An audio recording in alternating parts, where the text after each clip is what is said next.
It's a frivolous case. It's a case where there is no corruption, no money laundering. So I'll come as many times as they want. I'll answer as many questions as they want. I'll certainly ensure that justice prevails end of the day.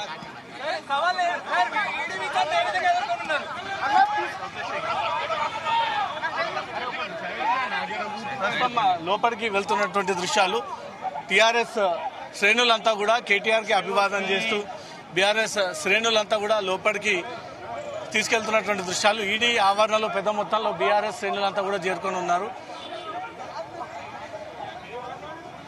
అన్ని వైపుల నుంచి కూడా BRS శ్రేణులు కేటీఆర్కి welcome చేస్తూ సపోర్టర్గా నిలబడ్డామని, రాష్ట్ర ప్రభుత్వం అక్రమ కేసులు పెట్టిందంటూ కూడా వీళ్ళు ఈడీ కార్యాలయం లోపలికి వెళ్తున్నటువంటి దృశ్యాలు. ప్రస్తుతం కార్యాలయం లోపలికి వెళ్ళారు. మరి కాసేపట్లో ఇక్కడ నుంచి లోపలికి తీసుకెళ్తున్నటువంటి దృశ్యాలు కనబడతా ఉన్నాయి. ఒక్కరిని మాత్రమే అనుమతిస్తున్నటువంటి సిచ్యువేషన్ ఇక్కడ నెలకొంది. బీఆర్ఎస్ శ్రేణులంతా కూడా రాజనా ఈ కేసులు ఇవన్నీ ఎలా చూడొచ్చు? తెలుసు కదా